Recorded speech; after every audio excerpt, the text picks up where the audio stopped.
کبھی ایسا محسوس ہوتا ہے کہ اس بھاگتی دوڑتی دنیا میں دل کہیں کھو گیا ہے، ایک بے چینی سی ہے۔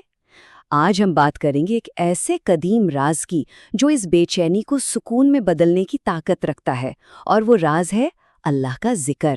تو آئیے اس روحانی سفر کو شروع کرتے ہیں۔ تو ہمارے اس سفر کی شروعات ہوتی ہے ایک بہت ہی سادہ لیکن گہری تقسیم سے، زندہ اور مردہ۔ اور یہاں بات جسم کی نہیں ہو رہی، نہیں، بلکہ یہ ہمارے دلوں کی کیفیت کا آئینہ ہے، ایک ایسی حقیقت جو ہماری روح کی گہرائیوں تک جاتی ہے۔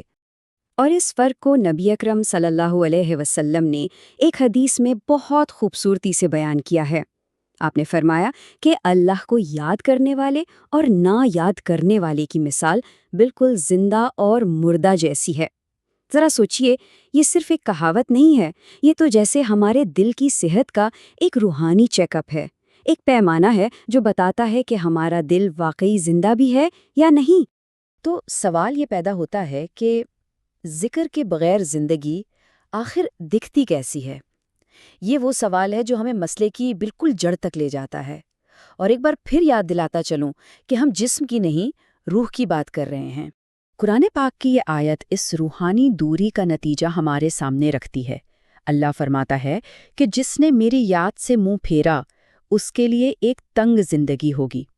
اور یہ جو تنگ زندگی ہے نا، اس کا مطلب پیسوں کی کمی ہرگز نہیں ہے، نہیں، یہ دل کی تنگی ہے، وہ کیفیت جب انسان اندر سے بے چین اور پریشان رہتا ہے۔ یہ سوال شاید ہزاروں سال پرانا ہے، لیکن آج بھی اتنا ہی اہم ہے۔ آخر ہمارے دلوں میں یہ بے چینی کیوں ہوتی ہے؟ یہ جو ایک خالی پن کا احساس ہے، یہ کیوں ہے؟ ہم کیوں اپنی ذات سے، اپنے رب سے ایک کٹا ہوا سا محسوس کرتے ہیں؟ خیر، جہاں مسئلہ ہے وہاں حل بھی ہے، اور اس روحانی بے چینی کا علاج وہ ذکر میں چھپا ہوا ہے، اللہ کی یاد میں۔ یہ ایک ایسا مرہم ہے جو بے قرار دلوں کو سکون دیتا ہے۔ اچھا، جب ہم ذکر کی بات کرتے ہیں تو اس کا مطلب صرف زبان سے کچھ الفاظ دہرانا نہیں ہے، نہیں، یہ اس سے بہت گہری چیز ہے۔ یہ تو ایک ایسی کیفیت کا نام ہے، ایک ایسا شعور ہے جہاں ہمارا دل اور ہماری روح ہر لمحہ اپنے رب سے جڑے ہوئے محسوس کرتے ہیں۔ اور ذکر کا سب سے خوبصورت پہلو وہ وعدہ ہے جو اللہ نے خود کیا ہے۔ یہ کوئی یک طرفہ معاملہ نہیں ہے۔ قرآن میں اللہ کہتا ہے، تم مجھے یاد کرو، میں تمہیں یاد کروں گا۔ سوچئے تو، یہ ایک دو طرفہ تعلق ہے۔ جب ہم اسے یاد کرتے ہیں تو وہ بھی ہمیں یاد کرتا ہے۔ ہماری ہر پکار کا جواب محبت اور رحمت سے دیا جاتا ہے۔ تو اس ذکر کے فائدے کیا ہیں؟ اس کے ثمرات ہماری زندگی میں بالکل واضح نظر آتے ہیں۔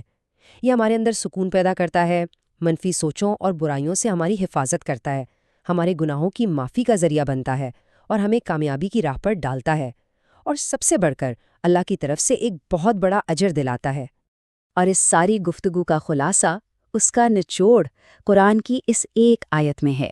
خبردار، اللہ کے ذکر سے ہی دلوں کو سکون ملتا ہے۔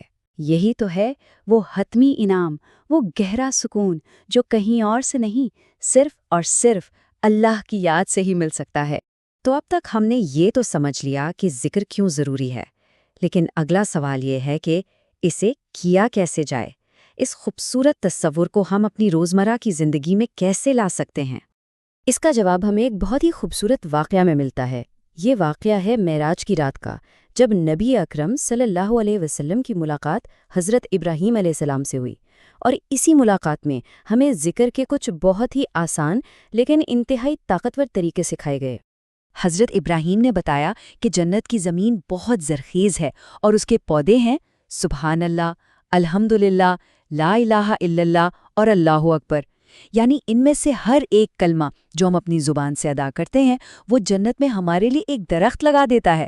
ذرا تصور کریں، چند سیکنڈ کا ذکر اور جنت میں ہمارے اپنے باغات تیار ہو رہے ہیں۔ یہ اس بات کی کتنی زبردست مثال ہے کہ چھوٹے چھوٹے اعمال کا اجر کتنا بڑا ہو سکتا ہے۔ اسی طرح ایک اور حدیث میں دو ایسے کلمات کا ذکر ہے جو زبان پر تو بہت ہلکے ہیں، لیکن قیامت کے دن اعمال کے ترازو پر بہت بھاری ہوں گے اور اللہ کو بے حد پسند ہے، اور وہ ہیں سبحان اللہ و بحمدہ، سبحان اللہ العظیم۔ اچھا، اب ہم اس گفتگو کے شاید سب سے اہم حصے کی طرف آ رہے ہیں، ایک ایسا نقطہ جو ہماری اندرونی کیفیت کو باہر کی دنیا سے جوڑتا ہے۔ یہ سمجھیں کہ یہ ذکر کا اصلی امتحان ہے۔ دیکھیں، ایک بات سمجھنا بہت ضروری ہے، ایک پرسکون دل سویا ہوا دل نہیں ہوتا۔ روحانی سکون کا مطلب یہ نہیں کہ ہم دنیا سے غافل ہو جائیں، بلکہ یہ تو ہماری آنکھیں کھول دیتا ہے۔ مطلب یہ کہ ایک دل جو اللہ کے ذکر سے واقعی زندہ ہو، وہ اپنے ارد گرد ہونے والے انسانیت کے بحران کو نظر انداز کر ہی نہیں سکتا۔ زندہ دل کا اصل امتحان یہی ہے کہ وہ دوسروں کا درد محسوس کرے۔ جب دنیا میں کہیں بھی ظلم ہو رہا ہو تو ایک زندہ دل خاموش نہیں بیٹھ سکتا، وہ تڑپ اٹھتا ہے۔ تو پھر ایک زندہ دل کرتا کیا ہے؟ جب وہ دنیا میں مصیبتیں دیکھتا ہے تو وہ کیسے جواب دیتا ہے؟ وہ ہمدردی دکھاتا ہے، وہ حالات سے باخبر رہتا ہے، وہ انسانیت کی بات کرتا ہے، اور سب سے بڑھ کر وہ دعا کے ذریعے اللہ سے مدد مانگتا ہے۔ تو خلاصے کلام یہ ہے کہ سچا ذکر ہمیں صرف اپنی ذات تک محدود نہیں رکھتا، بلکہ ہمیں عالمگیر انسانیت سے جوڑ دیتا ہے۔ یہ ہمارے دلوں میں وہ زندگی پھونکتا ہے جس سے ہم رنگ، نسل اور مذہب کی حدود سے بالاتر ہو کر ہر انسان کا درد محسوس کرنے کے قابل ہو جاتے ہیں۔ یہی تو ہے حقیقی روحانی زندگی کی نشانی۔ تو آخر میں ایک سوال جو اس ساری گفتگو کا نچوڑ ہے اور ہم سب کے لیے سوچنے کا مقام ہے، اس شور سے بھری دنیا میں ہمارا دل اصل میں کس چیز کو یاد رکھتا ہے؟